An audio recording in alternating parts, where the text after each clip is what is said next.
Would rather বলতে সাধারণত preference বোঝায়, যে আমি এইটা না বরং এইটা প্রেফার করি।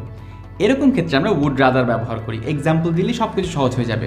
যদি আমি বলি Ramim would rather drink Coca Cola than Pepsi.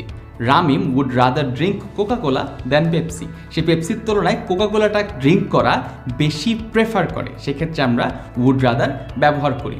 এখানে আপনি উড রাদারের পরিবর্তে প্রেফার্সও ব্যবহার করতে পারেন। আপনি কিভাবে করে বলতে পারেন, Ramim prefers Coca Cola to Pepsi. সেখানটাতে দেন হবে না, প্রেফারের ক্ষেত্রে আমরা টু ব্যবহার করি। আমরা বলবো Ramim prefers Coca Cola to Pepsi. অথবা আমরা বলতে পারি Ramim prefers drinking Coca Cola to drinking Pepsi. অর্থাৎ আমরা যখন প্রেফার ব্যবহার করব তখন আমরা টু ব্যবহার করব। উড রাদারের আমরা যদি একটু অতীতে চলে যাই, অর্থাৎ আমরা উড রাদার দিয়ে তো বর্তমান প্রেফারেন্সের কথা চিন্তা করছি, আমরা যদি অতীতের প্রেফারেন্সে চলে যাই তাহলে কেমন হয়? অতীতে আসলে প্রেফারেন্স থাকে না, অতীতে থাকে আফসোস। অর্থাৎ আপনি একটা কাজ করে ফেলেছেন, আপনার এখন মনে হচ্ছে আমার আসলে এইভাবে করা উচিত ছিল, বা আমার আসলে অন্য কিছু একটা করা উচিত ছিল। সেক্ষেত্রে আমরা ব্যবহার করি উড রাদার হ্যাভ। আমি গতকালকে ক্লাসে যাইনি, আমার এখন মনে হচ্ছে আমার গতকালকে ক্লাসে যাওয়া উচিত ছিল।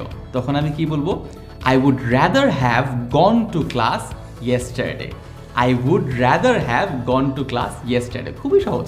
আমরা উড রাদারের সঙ্গে একটা হ্যাভ ব্যবহার করছি এবং ভার্বের পাস্ট পার্টিসিপল ব্যবহার করছি। I would rather have gone to class yesterday.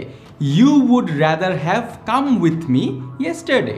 You would rather have come with me yesterday. এখানটাতে কাম কথাটা কিন্তু ভার্বের পাস্ট পার্টিসিপল ব্যবহার করছি, কাম কেম কাম। তোমার গতকালকে আমার সাথে আসা উচিত ছিল। এইভাবে করে আপনি যদি উড রাদার হ্যাভ তারপরে ভার্বের পাস্ট পার্টিসিপল ব্যবহার করেন তাহলে বোঝাচ্ছে যে আপনি গতকালকে বা অতীতে একটা কাজ করেছেন যেটা নিয়ে আপনার একটুখানি আফসোস হচ্ছে এবং কাজটা অন্য কোনোভাবে করা উচিত ছিল, এমন এক্সপ্রেশনের জন্য আমরা উড রাদার হ্যাভ ব্যবহার করে থাকি।